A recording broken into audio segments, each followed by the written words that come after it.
Welcome to the Little Athreos Achievers. I hope you're excited to do some of the church's dirty work. Now, as far as our opening hand goes, we have Demonic Tutor, Knight's Whisper, and we have one land in our hand. Do we want to risk that? I like Demonic Tutor. I like Knight's Whisper. I love Omnixialist. That's some good card draw. Same thing with Erebos. And then we are on the draw. Yeah, let's go and keep on this one. Hopefully, fingers crossed we hit that land drop for the turn, and we'll be good to go. But we're playing against Gonti, and hopefully this should work out to where I'm posting this out on Friday, and that'll work out perfectly to where Gonti is still showing up on Black Friday. Now, I always get worried when we play against Gonti on a Friday release, because Gonti tends to steal the show. So hopefully we can use the Little Athreos Achievers to our advantage to take care of our opponent. It looks like there's no hand one disruption. Let's see if we hit that land for the turn. Okay, Sigil of the Empty Throne. All right, let's go to get down City of Brass, and we're going to go and pass the turn to our opponent. We're playing Daxos the Return, the official babysitter of the Little Athreos Achievers. Whenever you cast an enchantment spell, you get an experience counter. Then for a 3-mana activation, create a white and black spirit enchantment creature token and Vampiric Tutor. Okay, well, that's kind of like a land. We'll get down Ancient Tomb. That allows us to kind of start digging into our library a little bit deeper. Yeah, let's go and go for that now. We're playing against mono black, so actually we should have waited. Well, either way we would have to discard down to hand size, so let's go and go for Vampiric Tutor. We're going to grab a land and put that on top, and then we'll get some stuff rolling after this. Let's go and grab that Ancient Tomb, have that go on top, and then we'll go and pass the turn to our opponent. But yeah, so we have a 3-mana activation to get a lovely Little Athreos Achiever on the battlefield, and then it has this creature's power and toughness are equal to the number of experience counters you have. An opponent will get on a Worn Power Stone. They've got a ton of mana out there. Let's go and get down Ancient Tomb. Do you want to go for Demonic Tutor, or do we just want to straight up just go for Knight's Whisper to see if we can't make sure we hit the land drop for next turn? Yeah, let's go and go for Knight's Whisper. Man, look at this. This is pretty painful. All right, we have City of Brass and Ancient Tomb. Oh, that is I mean, you couldn't ask for a perfect spread like that off of Knight's Whisper. Okay, thank Athreos on that. Praise be to Athreos. Let's go and pass the turn to our opponent, and then I think at this point right now, what do we want to get rid of? Darksteel Mutation might be nice. Power and Toughness, Indestructible. I think that'd be pretty good for Gonti. So let's go ahead and get rid of, I like Grasp of Fate, Omnixialist. Let's go and get rid of Erebos, God of the Dead at this point right now. I'd like to have that, but I'm okay with getting rid of that. I'd like to have some sort of removal for Gonti. If we can keep Gonti off the battlefield with Darksteel Mutation, have it be indestructible, basically going to keep them off of that enter the battlefield trigger, which would be really nice. So opponents can do down coffers and simply just pass the turn to us. All right, so we draw into Arid Mesa. Let's go and get down... You know, let's go and get down Daxos. I don't mind that. Let's go and get down Swamp. Let's go and go for Daxos. That way, hopefully, if we start drawing into a few more enchantments, maybe we can start targeting some of this, these artifacts from our opponent. Let's go and choose a white, black, and then Ancient Tomb. Get down Daxos, so it puts us down to 19, and then we'll go ahead and pass the turn to our opponent. There we go. We're playing against Gonti, Lord of Luxury, Death Touch. Whenever Gonti enters the battlefield, look at the top 4 cards of target opponent's library, exile one of those cards face down, then put the rest on the bottom of that library. Put the rest on the bottom of their library in a random order. You may spend your manas or any color to cast that spell. But yes, we've covered both commanders. It is free time. We can talk about whatever we want. That's going to be the Little Athreos Achiever. So I've done the Church of Athreos for a really long time. In fact, the Church of Athreos was something that I made. It was probably, I think, the 3rd or 4th deck. Actually, probably about the 3rd deck I made for my channel. And so it was just something I threw together because I've always enjoyed clerics and magic. I've always just, you know, during that time I was getting kind of caught up on Welcome to Night Vale. And so I wanted to kind of build this dysfunctional church that, I don't know, it was just really fun to be a part of. And so that's why I made the Church of Athreos. And I'll kind of explain a little bit more of that as the game progresses. So draw into Oblivion Ring. Let's go and go for that Darksteel Mutation. I do like that. Let's go and get down Plains. Let's go and go for Darksteel Mutation on Gonti. We want to make sure that he stays on that side of the battlefield. Well, Indestructible. They need some sort of bounce effect to get around that. But yeah, I'm fine with that. Let's go and get down Darksteel Mutation. That'll give us an experience counter. And then once we can get those little Athreos Achievers on the battlefield, we'll be in a good position. Now, do we want to go for Oblivion Ring? Yeah, let's go and start tying up some of their mana. I like that. Let's go and go for Oblivion Ring. That's going to be 1 white mana, 2 off Ancient Tomb. And then we can start getting some of these little Athreos Achievers going. Let's go and exile Worn Power Stone. Maybe we'll swing in for... Yeah, let's go and swing in for 2. I mean, Gonti's going to be indestructible. So maybe they chump block, maybe they don't. If we can get in for 2, we'll take it. Daxos knocking our opponent on the head. Okay, opponent did chump block on that one. Yeah, there you go. So, never know. Sometimes you get those little attacks if maybe your opponent doesn't want to block for some reason. But we'll take care of Gonti. And then Infernal Darkness. Pay black mana 1 life. If a land is tapped for mana, it produces black instead of any other type. Okay, so that will be interesting for us because that will cut us off. Yeah, it's going to cut us off any sort of white mana for that Infernal Darkness. So I guess at this point right now, we'll just go and keep making our land drops. I'm trying to figure out if there's something we can grab off Demonic Tutor that'll help us do that. You know what, let's go and go for Obnixilis. I'm okay with that. We'll get some more card draw going. Let's go and crack Arid Mesa. Let's go and get down Scrub Land. And then let's go and go for Obnixilis. Let's go and plus up on Obnixilis, draw a card and lose a life. Draw on to Extinguish All Hope. Okay, destroy all non-enchantment creatures. And then anything else. No, we're not going to swing into our opponent. And then we'll go and pass the turn. So they get down Infernal Darkness. They will have to start paying that upkeep. Paying black mana and 1 life per turn, but you know, if their opponent's sitting at 29 and us having Obnixilis, and hopefully we're going to kind of back off the Ancient Tomb stuff that we've got going on right now.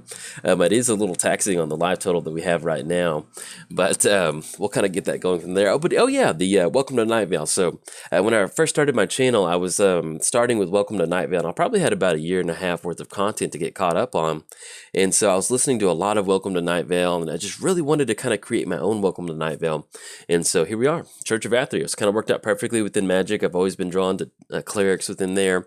I've always loved aristocrats, and so just to kind of build this church that worshipped Athreos, and while sacrificing their parishioners, and then being okay with it. I don't know. It's just that it created this dynamic that was really fun for me to envision or to kind of imagine how that would work. But opponent's going to be tapping down for 6 mana. Let's see if they're going to get down, or at least 5 mana. But get down Shade. Gets +2, +1/+1 until end of turn. It will have haste. Okay, that's not too bad. They can dump a little bit of extra in there. But as far as what we've got going on next turn, we can go for the destroy all non-enchantment creatures, and that's basically going to take care of that Shade. So if they're looking to kind of do some beat sticks with Shade, we at least have some sort of answer for that, especially with not just being able to pay for that that black mana. Okay, they did swing in Omnixil, which was actually pretty good for us. All right, draw into Caves. And since we can't produce white mana, let's just go and get down to Caves and go and go for, this is going to be 1, 2, 3, 4, 5, 6, so we will have to take 2, unfortunately, off that. We can just simply just tutor up for a piece of spot removal. You know, let's go and do that. We'll grab some spot removal. Or what we can do is, if we want to get this open to get around that Infernal Darkness, we can go for one of our artifacts that's going to be producing some sort of colored mana. That puts us in a spot to where, with that Shade coming across, we need to have some sort of blocker, though. You know what? Yeah, let's go and grab Orzhov Signet. I kind of like that. Now that I think about it, instead of going for spot removal, let's go and get down Orzhov Signet. We're going to get that down because that'll give us access to that white mana, and instead of worrying about Shade coming across with that +1/+1, that'll allow us to kind of get down some... that'll allow us to get down at least one of these blockers to kind of start chump blocking on the Shade. Okay, let's go and tap down Ancient Tomb. And let's go and create one of... Actually, we can just wait on that. All right, we'll back off on that, and then anything else, we're going to go and pass the turn to... Make sure we don't have to create this... Yeah, we can do this at any point, so we'll go and pass the turn to our opponent. But yeah, so we can make a at least some sort of little Athreos Achiever to block the Shade on our opponent during next turn, and then we'll be good to go. And then we'll see whenever this Infernal Darkness will let go. It does make me laugh, though, that the art that they did end up choosing for this one, because it looks kind of... looks like a Looney Tunes like style art. But yeah, so I listened to a lot of Welcome to Night Vale, and it's probably like the 3rd deck that I made for the channel, and just made me want to have my own Welcome to Night Vale. And I've always enjoyed the Orzhov, especially with me getting in during Return to Ravnica, and that really Helldozer, destroy target land. If that land was non-basic, untap Helldozer. Okay. Got a nice mix of creatures over there. Probably will end up going for Extinguish All Hope next turn. That'll definitely be a good option for us to go for, and we'll see if they will swing in with that Shade. Okay, an opponent does pass the turn. Let's go and go for Daxos activation with Ancient Tomb. And then we draw into Idyllic Tutor. Let's go ahead and get down Flooded Strand. You know what? Yeah, let's go and go for Extinguish All Hope, and we can finally do that without having to without having to start tapping down some of this Ancient Tomb, because we do need to start protecting our life total. Okay, so we're going to go for Extinguish All Hope. That'll thankfully take care of Helldozer to get rid of that activation. And since I thought Daxos was an enchantment creature, excuse me, he's a zombie soldier, so we'll get it back on the battlefield.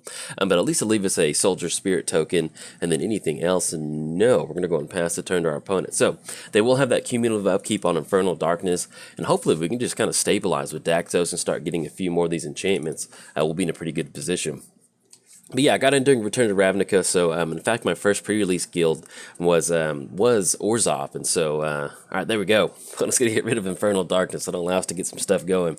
But yeah, so I've always been drawn to the church, and then it was just really nice to see it kind of come together. In fact, when I have a lot of my old Church of Athreos files on here, and I may kind of put it up on one of the post-edit. I may kind of put a thumbnail or a picture of my old thumbnail on here of what the Church of Athreos has come from.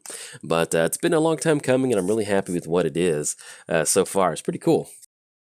Okay, so we've got Narcana swinging across, sitting as a 4/4, and that will knock us down to 5, and then thankfully we at least have Grasp of Fate.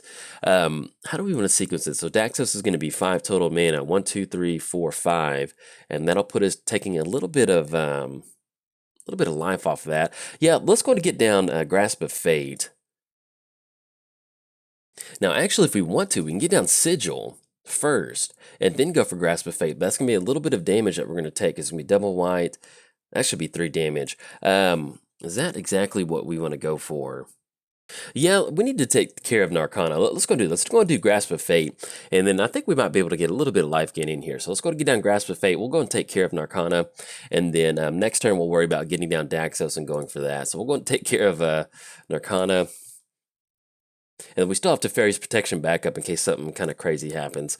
Anything else? No. Let's go and pass the turn. Just in case we do see some sort of shade from our opponent swinging across with some sort of hasty creature. Likely at least leaving up a spirit token. And then worst case scenario, we do have at least Teferi's Protection to kind of go from there.